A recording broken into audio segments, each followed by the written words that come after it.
Isso aí.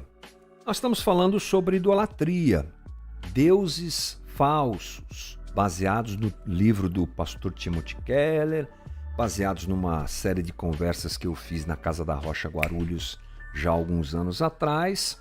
A gente vai conversando aqui sobre idolatria. Primeiro dia da nossa conversa, primeiro e segundo, né? Nós entendemos que a idolatria é uma realidade perigosa para todos nós. Entendemos que dentro da sociedade em que estamos inseridos, a idolatria é uma realidade, que a gente deve desmontar aquela ideia que vem à cabeça da gente sempre que a gente pensa em idolatria, de que idólatra é aquele que se ajoelha diante de uma estátua ou que paga uma promessa de joelhos, coisas relativas à idolatria, claro, mas é muito mais do que isso. Entendemos que a idolatria bate à nossa porta constantemente e o grande perigo é que nós temos um coração que adora um ídolo, que adora, você entendeu, né? Que gosta de ídolos. Nosso coração é uma fábrica de ídolos, já disse o pastor Timothy Keller. Então, entendemos isso nas primeiras duas conversas sobre idolatria. Depois a gente entrou na vida de Abraão. Foi a nossa conversa de ontem. Através da vida de Abraão, nós percebemos que muitas coisas boas e que nós tanto desejamos podem se tornar ídolos. Observamos a história de Abraão e de Sara, que era um casal idoso. Sara era estéril e a coisa que eles mais queriam, inclusive uma coisa boa, que era ter um filho, no final das contas podia ser um grande perigo e se mostrou um grande perigo na vida de Abraão, a ponto de Deus pedir para Abraão que ele sacrificasse Isaque, seu filho, provando o coração de Abraão. Por quê? Porque Abraão estava indo para o caminho da idolatria. E nós entendemos ontem que podemos pegar coisas muito boas, como família, como ministério, como amplifique isso para o que você quiser e transformar essas coisas em ídolos. Foi a nossa conversa de ontem. Hoje a gente continua pensando um pouquinho mais sobre a história de Abraão a partir da entrega que ele faz ali no famoso Monte Moriá. O Monte Moriá foi o lugar onde Abraão, lá em Gênesis 22, leva Isaque para ser sacrificado. Uma certa vez eu escutei um pastor dizendo uma coisa que eu não tinha prestado atenção até então, e é uma grande verdade. Abraão, ele sacrificou Isaque no seu coração. Ele chegou a quase fazê-lo e foi impedido por um anjo. Todos nós conhecemos essa história, que impede Abraão e que depois Abraão percebe, ele atrás um carneiro, um cordeiro e faz aquele sacrifício. Mas enfim, Abraão leva Isaque até aquele monte e praticamente, como a gente costuma dizer, o sacrifica. Bom, vamos pensar sobre duas coisas a partir desse momento. A primeira delas, Abraão viu e percebeu claramente. A segunda, não. Mas a segunda a gente fala depois que a gente fala a primeira, né? Qual é a primeira?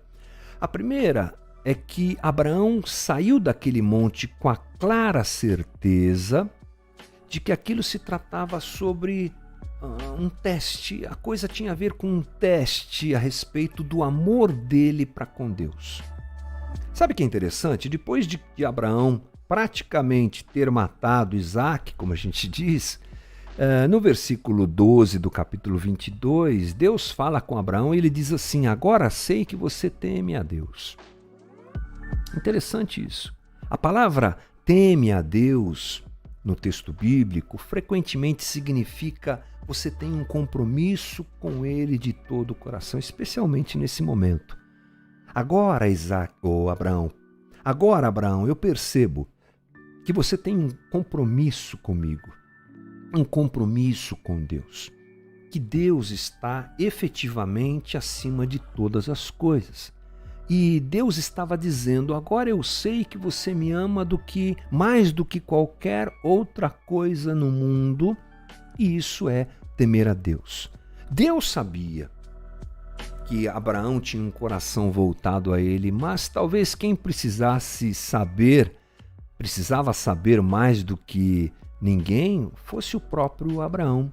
E naquele momento de teste, naquele momento de provação, como a gente gosta de dizer, essa é uma das palavras que crente gosta, né?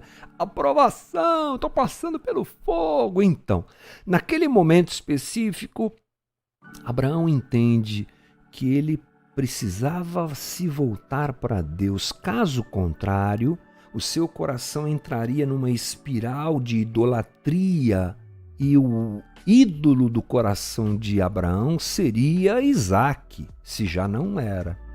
E isso seria absolutamente destrutivo.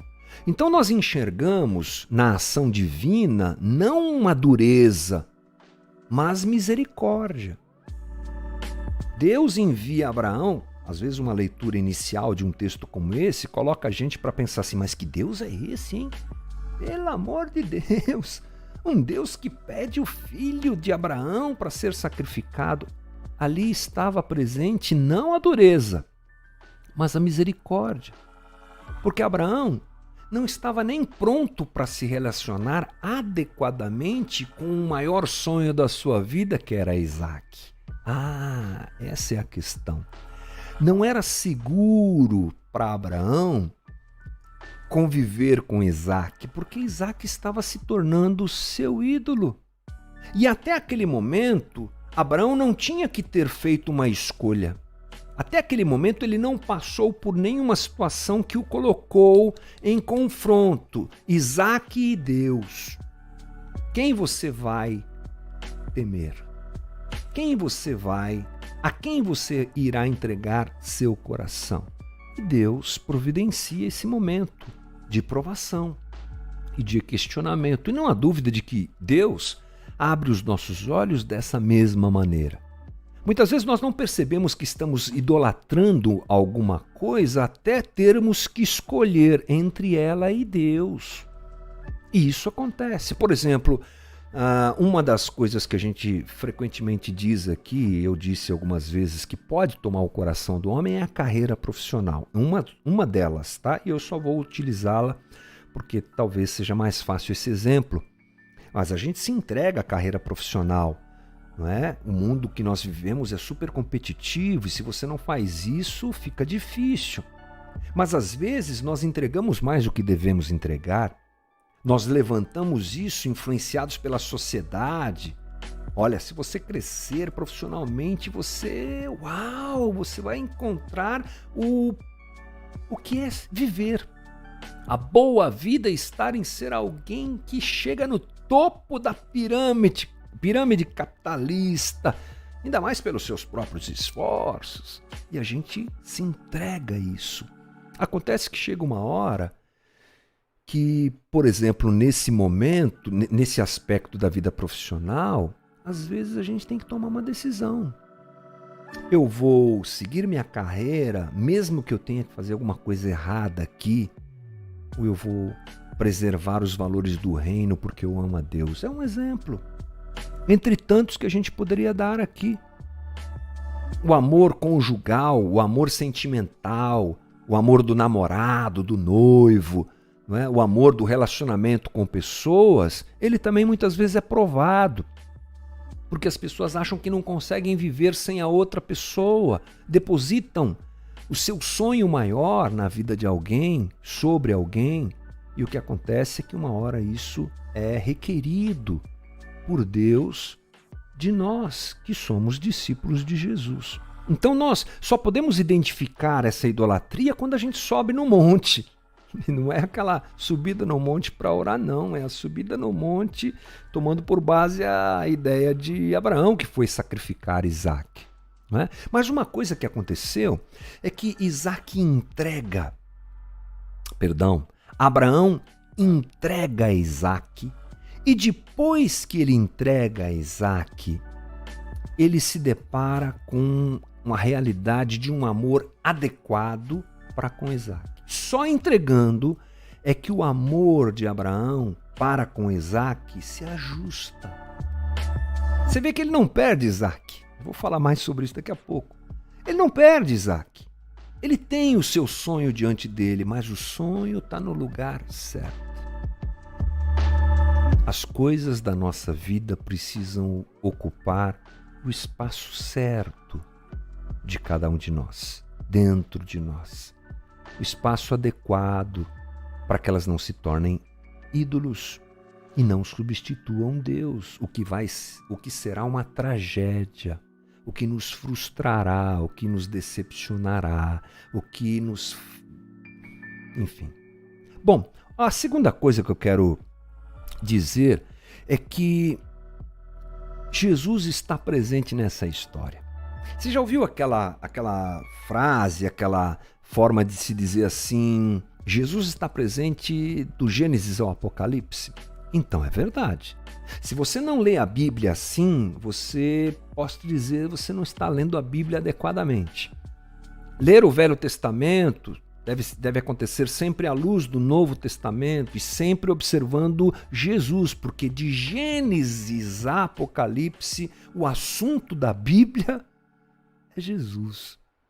E é claro que alguém que vai ao monte e sacrifica um filho, se dispõe a sacrificar um filho, nos remete ao quê, gente? Pelo amor, né? É claro que Jesus está nisso daqui. E o que aconteceu ali foi que, como eu disse a você, na intenção de matar o filho, Abraão não chegou a tanto, porque Deus o impediu. Mas um sacrifício foi feito. E Deus providencia um cordeiro para que Isaac fizesse aquele sacrifício. Mas sabe o que aconteceu? Como eu disse no começo do papo aqui, Abraão praticamente entregou Isaac. E ao entregar Isaac, ele se depara com o quê? Com o amor de Deus. Porque Deus, cheio de amor e cheio de misericórdia, impede inclusive que Abraão fizesse aquilo e providencia um sacrifício. A partir daí, Abraão tem segurança em conviver com Isaac, não permitindo que Isaac tomasse o lugar de Deus na sua vida e se refugiando em Deus. Ele se refugia e se esconde porque agora ele conhece o amor de Deus que o alcança lá no Monte Moriá. Isso é realmente maravilhoso. Quando a gente vai para o monte, tá entendendo, né? E entrega o nosso ídolo e sacrifica o nosso ídolo, muitas vezes ele vai continuar com a gente.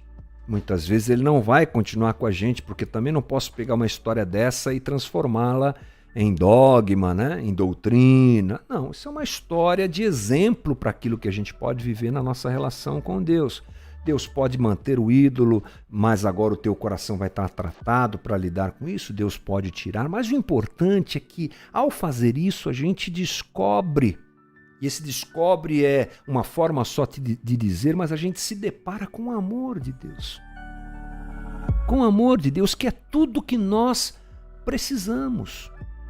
O que nós precisamos? Do amor de Deus. E ali se manifesta a grandeza de Deus que providencia o sacrifício. Então, meu irmão, por que a gente fica se apegando a ídolos?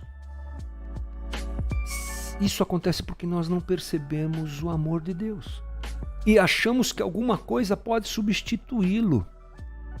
Não percebemos que tudo que precisamos é Deus e a gente fica tentando substituir esse amor por outro tipo de amor, já que o nosso coração é ansioso por amor. Mas quando eu me disponho a entregar e me render a Deus e equalizar a vida e colocar isso no devido lugar, aquilo no devido lugar, eu descubro o amor de Deus, que é pleno, completo.